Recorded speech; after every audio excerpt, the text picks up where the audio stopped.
Welcome to another episode of Hermetic Wisdom, brought to you by Mezzin Sound Media. In today's lesson, we will be discussing the concept of the mental universe. The universe is mental, held in the mind of the All. The All is spirit.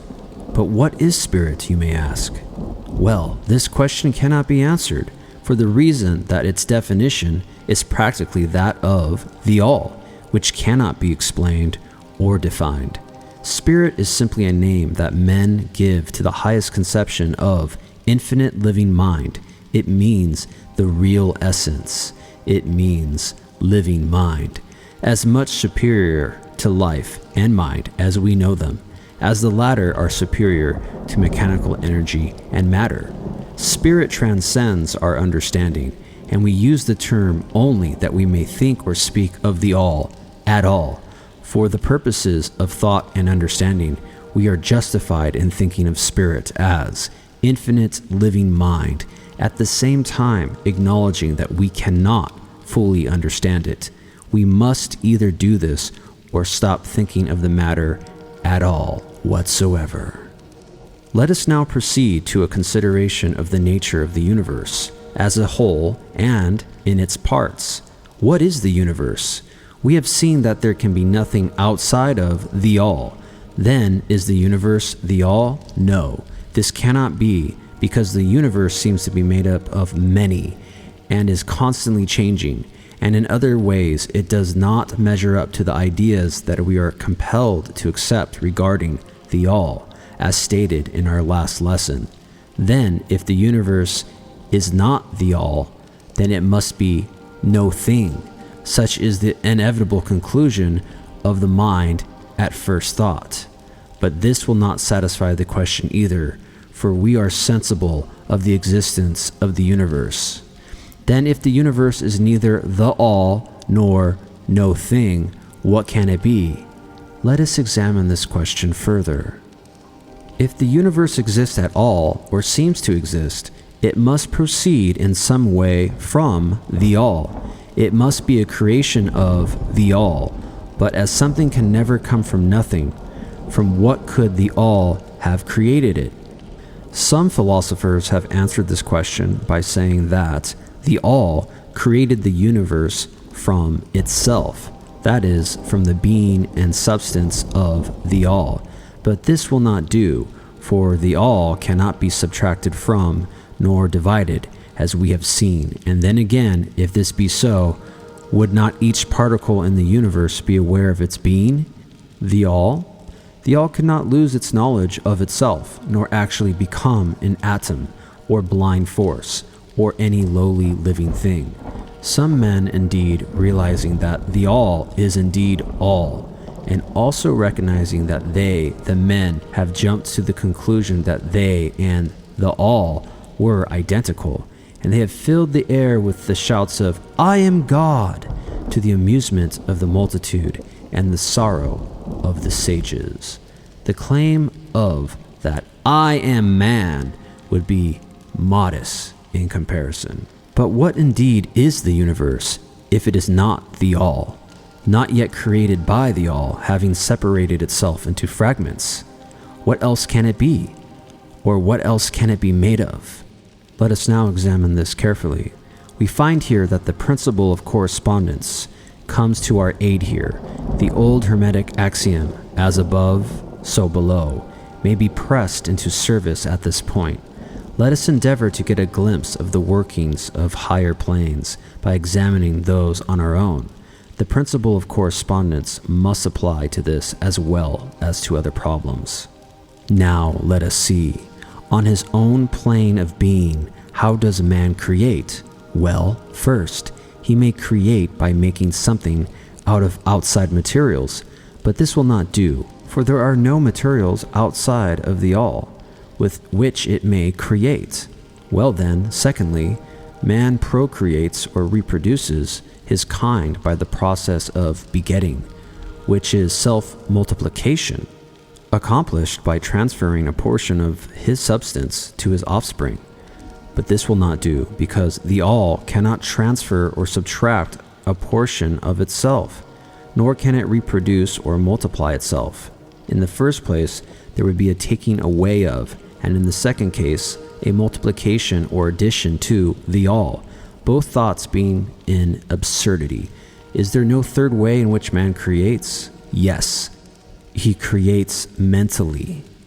And in so doing, he uses no outside materials, nor does he reproduce himself, and yet his spirit pervades the mental creation. Following the principle of correspondence, we are justified in considering that the all creates the universe mentally, in a manner akin to the process whereby man creates mental images. And here is where the report of reason tallies precisely with the report of the illumined, as shown by their teachings and writings.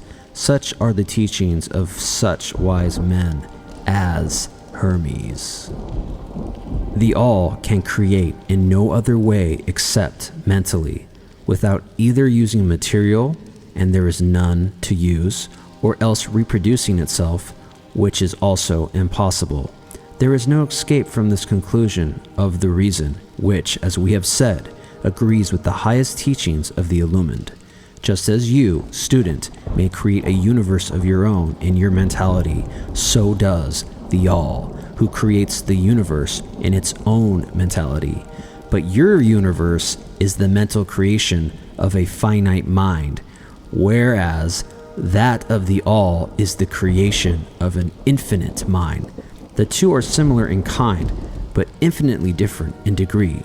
We shall examine more closely into the process of creation and manifestation as we proceed. But this is the point to fix in your minds at this stage. The universe and all it contains is a mental creation of the all. Verily indeed, all is mind. The all creates in its infinite mind countless universes which exist for eons of time, and yet to the all, the creation, development, decline, and death of 1,000,000 universes is as the time of the twinkling of an eye. The infinite mind of the all is the womb of all universes. The principle of gender is manifested on all planes of life, material, mental, and spiritual. But as we have said before, gender does not mean sex. Sex is merely a material manifestation of gender. Gender means relation to generation or creation. And whenever anything is generated or created on any plane, the principle of gender must be manifested. And this is true even in the creation of universes. Now, do not jump to the conclusion that we are teaching that there is a male and female God or creator. That idea is merely a distortion of the ancient teachings on this subject. The true teaching is that the all in itself is above gender, as it is above every other law, including those of time and space. It is the law from which the laws proceed, and it is not subject to them. But when the all manifests on the plane of generation or creation, then it acts according to the law and principle, for it is moving on a lower plane of being, and consequently it manifests the principle of gender in its masculine and feminine aspects on the mental plane, of course. This idea may seem startling to some of you who hear it for the first time, but you have all really passively accepted it in your everyday conceptions. You speak of the fatherhood of God and the motherhood of nature, of God, the divine father, and nature, the universal mother, and have thus instinctively acknowledged the principle of gender in the universe. Is this not so? But the Hermetic teachings do not imply a real duality. The all is one. The two aspects are merely aspects of manifestation. The teaching is that the masculine principle manifested by the all stands in a way apart from the actual mental creation of the universe.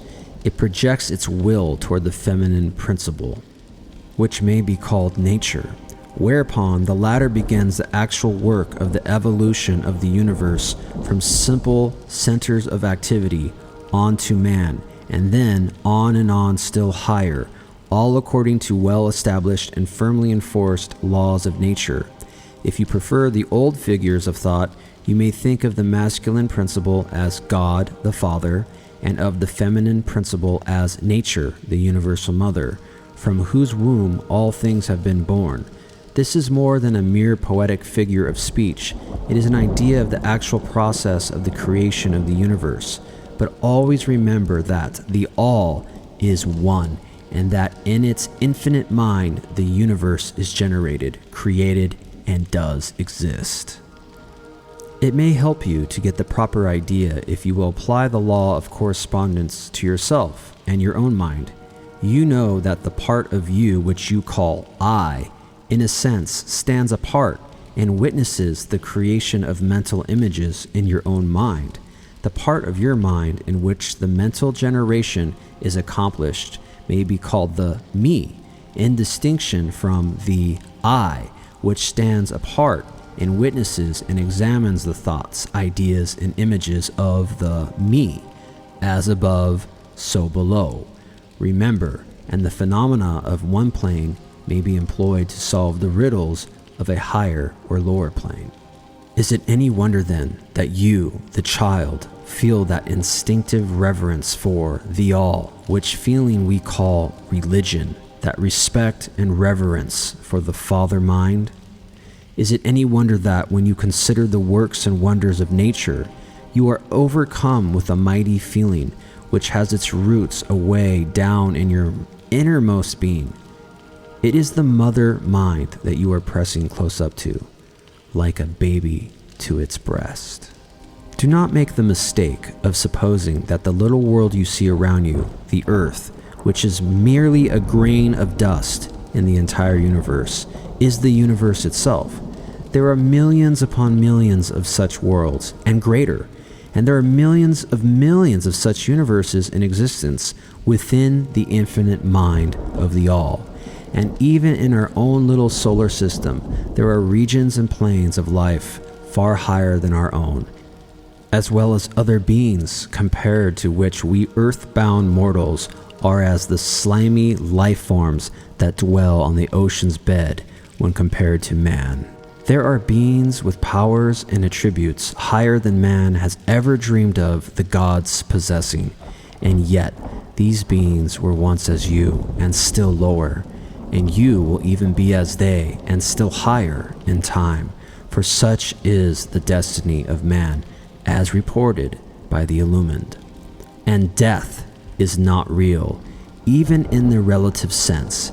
It is but birth to a new life, and you shall go on and on and on to higher and still even higher planes of life for eons upon eons of time. The universe is your home, and you shall explore its farthest recesses before the end of time. You are dwelling in the infinite mind of the all, and your possibilities and opportunities are infinite, both in time and space.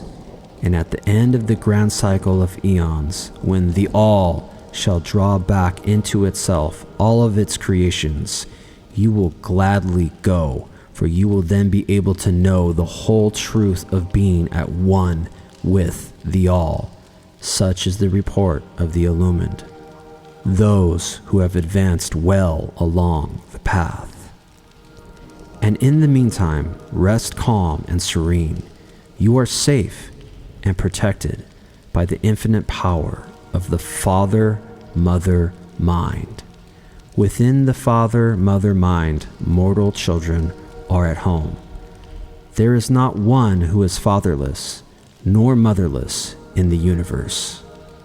For we were not born into this world. We were born out of this world. For life itself is the mental creation of the infinite living mind. For the universe is mental, held in the mind of the all.